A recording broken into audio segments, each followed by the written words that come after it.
Lord, Seigneur, continue to overcome cover every all, Father God, Lord, stronghold, God. Every I stronghold pray, in Father every God, that you family, will start to declare, going Father to God, friends and family, declare, churches, Father God, Lord, you, for them, oh Lord Father God, God. Lord, to Word provide, declares Father in God, Romans Lord, when 12, they open that preparation, Father God. Lord, you will Father direct God, them Lord, to God. Father, we pray Lord, what? Father God, Lord, I pray, You will bless their Just family. pray. You will have good jobs for them, Lord. The enemy financial difficulty, God. You will bless them financially, God. They may have children, Father God, in the name of Jesus, God. Lever chaque jeune devant Rababashi, au robo Shaya Rababashi, lever chaque jeune dans mon qui souligne, après ça me lague, Bless them, Seigneur God. l'éternel Bless Dieu, them, God. fixe you dans mon l'éternel, moi lague fixe you dans mon roboshi, lague l'éternel Dieu, fixe you dans mes sans prix, ou des roches, Seigneur, pas quitter yo honte, mon l'éternel des samedi.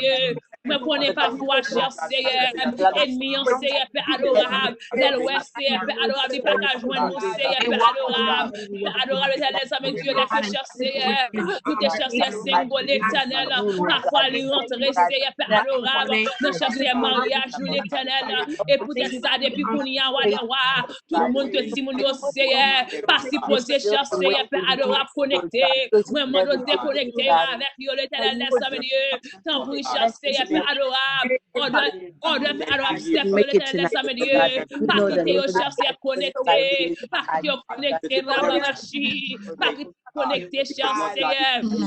Parce que t'es connecté, bless Seigneur. Parce que t'es Lord connecté, Seigneur. Avec nous, yo pas supposé connecter à those Seigneur. Après-midi, ça va des rois. Nous la guetter mon Dieu dans mes Bless whatever Sans is prix, cher done, Lord Seigneur, God, fait bless their grâce. you, Nous oh family. la God. guetter dans mon You will Seigneur, nous perfect your prions. husband and love, Lord God. Nom de When they go to bed Jésus. and they The rise wife up, for Vive the cure. who will have live a marriage continue to be that is a guide according and to you, center. Lord God. We pray now because Jesus' of name. words, Lord. In the name of Jesus, we pray. Amen. Amen, amen, amen. That same spirit, we're gonna ask the great bishop Stevenson. Blessing. Okay, I was gonna say, can we have Stevenson? Can you please give us benediction, Stevenson? Amen, amen. Number 6, verses 24 to 26. The word of the Lord declared, "May the Lord bless you and keep you. May the Lord make his face shine upon you and be gracious to you. And may the Lord turn his face towards you and give you peace." Sous parole sa yo que bon Dieu capable kembe nous, qu'il capable fortifier nous, qu'il capable rendre nous bénis, non seulement pour aujourd'hui, mais pour tout temps gain temps. Allez en paix que bon Dieu capable bénir nous. Amen. Amen. Amen. Amen. I think Amen. Thank you. God bless you, Carson and Stevenson. Thank you. bless God you bless you guys. too, Thank you for having Anna. us. Thank you Yeah. for Thank having you. God us. bless. Thank you, Newark. Yeah, guys, it was a pleasure having you guys. Have a good night. I'll see you guys next time for part 3.